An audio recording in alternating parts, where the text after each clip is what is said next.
What is up, guys? You get Not the Worst here, bringing another Black Desert online video, and today we're taking a look at the patch notes for February 8th. We've got a lot of events going on in line with Valentine's Day, some class tweaks and things. But first up, we're going to take a look at the new Conquest War stat restriction cycle and then increased benefits in those. So quick note for it with how this is going to work, and then we'll look at the actual cycle they're talking about. Following today's maintenance, there have been updates to cycle of stat restrictions for Conquest Wars, and the 50% item drop rate upon territory occupation was changed to also apply to Serendia, Odalita, and the Mountain of Eternal Winter. Though the monster zones in Calpheon territory have been left as is, monster zones in Medea and Valencia territories are now available as well for adventurers to enjoy the unique benefit of being a part of Lord's Guild or Alliance. Please keep in mind that these stat restrictions and conquest benefits will be occurring in rotation. They kind of list what each one was before, but it's going to rotate. So essentially the settings for Calpheon, Medea, and then Valencia being no restrictions, then rotates so that Medea's no restrictions. The settings previously to Medea are now set to Calpheon, and then the ones from Calpheon have now rotated into Valencia, and it's going to continue to a rotation moving forward beyond that. As far as the actual item drop rate bonuses that are being applied, Calpheon remains the same. The bonus drop rate is going to be Calpheon and Kama Sylvia.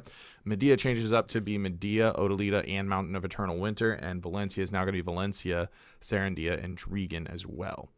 They do have a note about official season now launching, so we'll skim through that real quick. With the end of the Node War preseason, the official season is now underway. We give our genuine thanks to those who enthusiastically participated in preseason. The official season will begin with the same rules that were applied during the preseason. Some of these include the increased benefits within occupied territories that we mentioned above. If the occupied territory is a monster zone, you'll receive twice the effect from the invested node. Node investment system has been reorganized to be more intuitive, so we hope guilds and alliances will utilize their benefit. This preseason saw the addition of a limit on the number of participants, and we've added a focused participation system to the official season to further solidify this. Now, on servers where a node Conquest War is in progress, the DP of all adventurers not participating in the war will be set to 0. Non-participant adventurers who approach the node in Conquest War area will be automatically moved to a nearby village. They've had several other suggestions aside from the ones that were addressed above, and those that can be patched quickly will be dealt with as soon as possible. We'll slowly implement those that need more consideration. We'll also continue to contemplate, make improvements, yada yada. We'll keep reviewing feedback. You get the drill because we hear it all the time. So yeah, it officially starts coming up, depending on your time zone though, UTC Sunday, February 12th there. Official season details, Node War benefits. I think we've kind of covered that, but if you need the charts, there's a link to the patch notes in the description below, so you can click on it and comb through if you want to for yourself. Now, next up, this part is pretty cool, at least I think. So, node investment system revamp. This is going to change how the drop rate of investing in a node works, because it was kind of silly, honestly, before. So they say the node investment system has been revamped to be more intuitive. Yeah, I mean, anything was more intuitive than the way it used to work before. Now, in effect, investment level times 0.5% will be applied with every monster subdued, instead of the previous method where there would be a 10% chance of the investment level benefit taking effect. So functionally, it was like 50% enhanced drop rate every 10th mob, roughly. Very weird.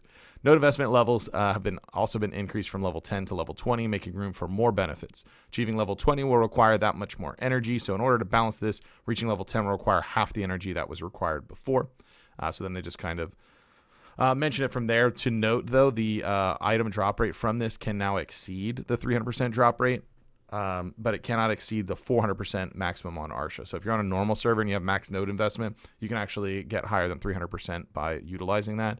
And if you're wondering about the energy amount that it takes, they do give a chart right here of what it is. And just to let you know, when I logged in, the level nodes that I had at level 10 were at level 14 right out of the gate. So the adjustments do then change, but it takes into account how much energy you had. So it doesn't kind of just straight up reset your energy to level 10. You will get the extra investment there up into 14. So nice little bonus to a little more drop rate. Next up, we've got our events. Finally, halfway through the patch notes, we decided to list the events. It's always weird to me when they do that. Anytime I have feedback for that, just put the events on top and keep it uniform that way. I understand wanting to jump into certain topics right away for it, but to me, a uniform layout kind of makes more sense, especially because outside of going on the separate web page to then click on and then go just straight to events to see it, because that layout's kind of wonky already. You then have to comb through or jump table of contents, go straight to events, and that's not how everyone wants to do that. So just put them at the top forever and always. Sometimes they do it. Anyways, First up, we have Happy Valentine's Day. There's a bunch of Valentine's different events going on. You're logging every day. You're going to get some cocoa of love or cacao of love and fresh milk as well. You will then be able to take these items, combine them up, and you give them to some of the NPCs, Santo, Manzi, Creo, and Bahar, to pick up Amity with them. You get over 1,000 Amity. They're going to hook you up with gifts along the way. So you can see like Mystical Cronstone bundle and some stuff there with Santo, Golden Keys, kind of whatever with Creo, but okay. And some mount stuff, coursers and whatnot, Bahar, courser training box that is with Bahar. So that's there. There's another event that's going to tie into that a little bit too, but it's a little further down. So let's check out these other ones first. We do see the sweet gift letter coming back. We've had this year over year. You can send this to your main homie over there, and they're going to get a sweet chest. They can send you theirs back, so you can swap those out. We've got the dark chocolates back for energy recovery on there. So hook your homie up with a love letter, and they'll maybe get some hards or sharps or memory fragments or whatever. We've got another one. Catch that chocolate thieving goblin. While you're defeating monsters, you might run into the chocolate thief goblin. Take him out and recover the chocolates and fresh milk from him. Opening he can drop a chocolate basket, and then he's also going to drop some fresh milk. Again, the fresh milk combines into that Amity event. So there's what we were talking about before. And then opening the chest, you could get 100 Cronstones, but you're probably getting 3. But you've got hard, sharps, some Kaffir stones in there, just some extra bonus stuff while you're grinding. I always love those types of events, so certainly not complaining here. Next, we have Become a Messenger of Love and Bring the Dreams of Velia residents to come true. So this is the Valentine's Journal, which I believe we've had for different holidays in the past for it. So completing that, you can get up to fine accessory box and some perfume of courage, Kaffir stones, hard sharps, cron stones, and whatnot there by following that setup. We've got Hot Time popping off for us here. So between the 8th and the 15th, 500% combat XP, 50% skill and mount XP, and 50% item drop rate is going to be kicking up. We've also got an additional Vel spawn that's coming up on Saturday. So one extra one on there. Double the chance of getting your Vel's Heart and Vel's Country of Magic from Vel bundles. So there's that. We've also got the treasure items coming back around. Pretty cool since we just had that one not too long ago, but this one's really solid. So whatever piece you were trying to hunt, maybe you want to hunt a different spot to try and get it. And that is it for new events for this week. So yeah, I'm actually going to try and finish up my second infinite HP pop so I can keep that on my tag character because I always forget to put it into storage with a maid and swap back and forth. I have 1.5 pieces done, so I'll probably finish that up this week. Moving on into content updates, we have some class changes, a few things going on. First, let's talk about Ranger here. The Awakened Ranger can now react better thanks to improvement made to Spirit's Heaven, which betters her ability to close the distance with her enemies, and Flow Rushing Wind, which saw changes to the applied defensive effects. Though knockdown effects are activated through grapple or set ability to close into enemies, certain skills have had comparatively stronger PvP damage that would easily overwhelm opponents even without status effects. Thus, such skills have been adjusted. We've also adjusted Evasive Explosion Shot, a skill which recovers stamina and activates invincibility, as it allowed you to endlessly maintain the invincibility status. So we definitely got some nerf there. Change to now cost stamina on that instead of MP, so that's definitely going to be a detriment overall. Next up, we got Wizard and Witch, and then a couple notes of them out individually. With the reboot of Awakened Witch and Wizard, we introduced the concept of skills being enhanced according to which elements are summoned. This concept was intended to be used in various combos by summoning elementals and interchangeably to better suit the situation. However, this proved to be a burden as you had to choose which one to summon mid-combat. To address this issue that many of you brought to our attention, the enhancement effects will be applied regardless of which elemental is summoned. Then moving into Witch specifically, improvements have been made so that Awakened Witch's combos will be easier and smoother. Earth's Calling will now activate automatically after Fissure Wave to simplify the combo. Also, Thunderstorm, which would only activate quickly after Voltaic Pulse, will now activate quickly after any skill to allow for even more effective combo techniques. And then to specifics for Homie Wizard. We've lessened the difficulty of using Awakening Wizard's skills. Hellfire, which only activated upon contact with an enemy, can now be used wherever you want for greater diversity of combos. Chilling Wave, which would only activate forward guard upon an additional hit, has been improved to activate defensive effects throughout the entire duration of the skill. Then we've got note on Shy getting some, buffs to their buffs. The method in which buffs are activated while using Shy's We're Gonna Win skill has been improved. Before, the buffs were applied to allies in a fixed area when using the skill, and this proved to be inefficient with allies moving around and the area itself being small. Now the skill will affect characters that the Shy is facing, thus allowing the Shy to buff allies in front of her instead of those fixed areas. So you can see kind of a before and after where that covers, pretty drastic. And then for this one here, it's like a zippy little wind function thing, so I'm sure it'll matter if you play Shy, but also if you play Shy, yikes. Sage, we've got following the reduction of stamina consumption of Prime Rift Chain, we have further improved the Awakened Sage by stabilizing Prime Spearbolt and its combo into subsequent skills. In the case of some skills, however, PvP damage was too powerful compared to the stabilization of dealing damage. Thus, we balanced the skills with PvP damage that were deemed too high compared to their speed in activation.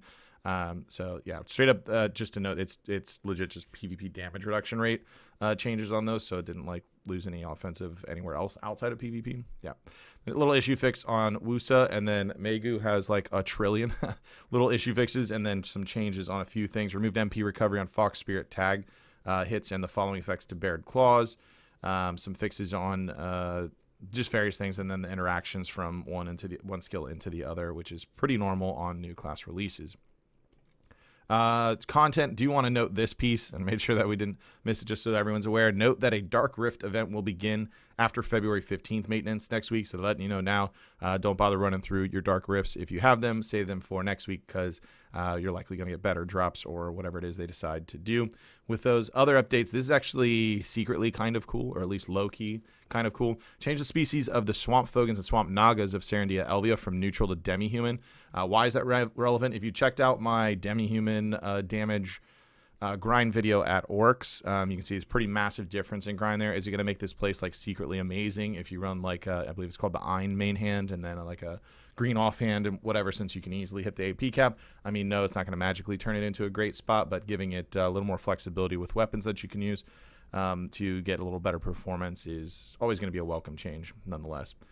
Next up, we have a very large change that was really sought after, at least by myself, after seeing it on the Global Labs a few weeks back. The Crystal and Pre-Slot Inventory Expansion is now here. Many of our adventurers have been making use of various Crystal preset settings and have requested slot and inventory expansions.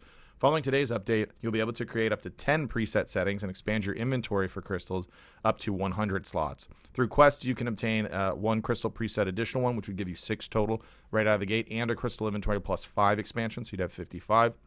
And then the rest can be purchased either through pearls or with loyalties. So you can get, like I said, a maximum of 10 or up to and up to 100 for your actual crystal bag, which is super, super nice in general. You want it for free on as far as the presets go.